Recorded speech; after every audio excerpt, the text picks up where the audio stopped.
Three young lives lost in a tragic Lekki-Ikoyi crash have sparked outrage as survivors were handcuffed, igniting a public outcry over the police failure to prioritize victim aid. Stay tuned as we dive into the top stories shaping the world today. Hi, welcome to What's Happening, where we bring you the latest news from around the world. I am Frances Oti, and these are our top 10 stories countdown today. At number 10, 16 people were hurt when Russian glide bombs hit the Ukrainian city of Zaporizhia early Monday, marking the first time this southern city was targeted with these precision munitions. The overnight assault damaged homes, kindergartens, and cars just 60 kilometers from the Russian-occupied Zaporizhia nuclear plant, raising the stakes yet again. Ukrainian President Zelensky wants to strike back with Western weapons on Russian air bases, but his allies are playing it cautiously. Nobody wants to poke the bear too hard. At number 9, tension are revving up again between China and the United States. Beijing has warned Washington against taking discriminatory actions amid reports that the United States is planning to ban vehicles using Chinese and Russian tech, escalating an already heated trade war. Chinese Foreign Ministry blasted the move as an unfair extension of national security concerns, vowing to protect its firms' rights. With both countries flexing their trade muscles, it seems like this showdown is far from over. At number 8, ECOWAS President Omar Touare has thrown down the gauntlet, urging world leaders to back up their lofty promises with real action at the UN's Summit of the Future. Speaking in New York, Touare praised the summit's timing but didn't hold back on critiquing the same old pledges that have gone unfulfilled for years. He challenged leaders to focus on issues like peace, climate justice, and youth empowerment, warning that failure to act could make this summit a relic of empty promises. At number 7, the Bakassi Deep Seaport project is about to break ground, with Infrastructure Concession Regulatory Commission ICRC's Director General, Dr. Jobson Ewalefo, confirming that construction will begin under Cross River's Governor Bassi Otu. Secured with $3.5 billion in funding from Afrexim Bank, this public-private partnership-driven project promises to speed up port operations with a streamlined approval process and strong backing from key stakeholders. At number 6, the Federal High Court in Abuja has dismissed the lawsuit seeking to boot Dr. Abdullahi Ganduje from his role as APC National Chairman, ruling that the claimant had no legal standing.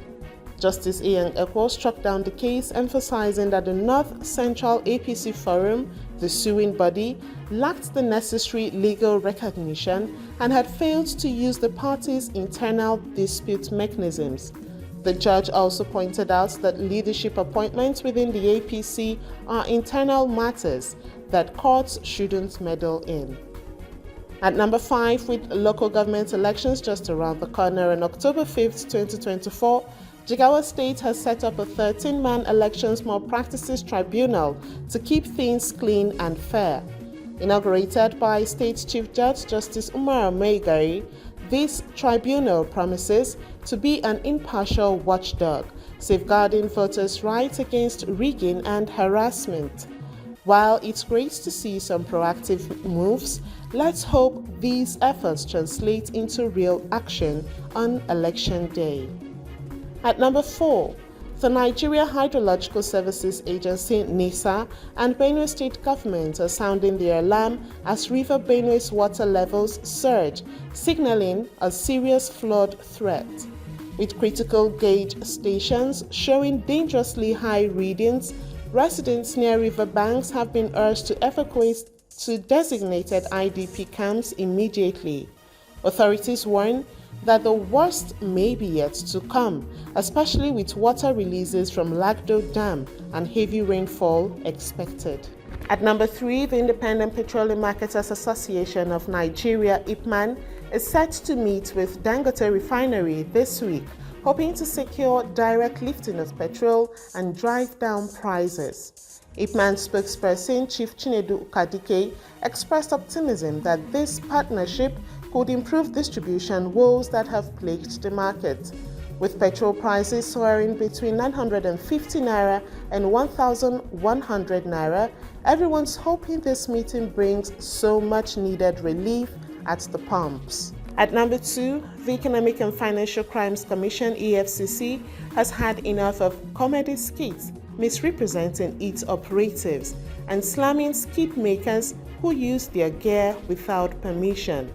This fiery statement follows the viral resurgence of the skit EFCC and Army Wahala, which the Commission says embarrassingly portrays its agents. The EFCC didn't mince words, labeling the depiction a caricature and warning content creators to quit playing dress-up with their reputation.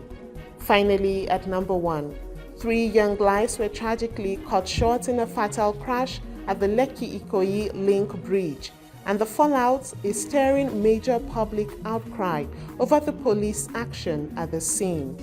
The 1:00 a.m. accident involving 2 cars driven by unlicensed teenagers left 3 dead and sparked criticism after police reportedly handcuffed survivors instead of prioritizing aid for the victims. According to eyewitness reports, bystanders were appalled, begging the police to focus on the victims and eventually took matters into their own hands to help. The incident highlights a sad reality. Sometimes it's not just about the crash, but how we respond in its wake. That's all for today. You can get the full stories on our social media handles and follow us to join the conversation. See you next time on What's Happening.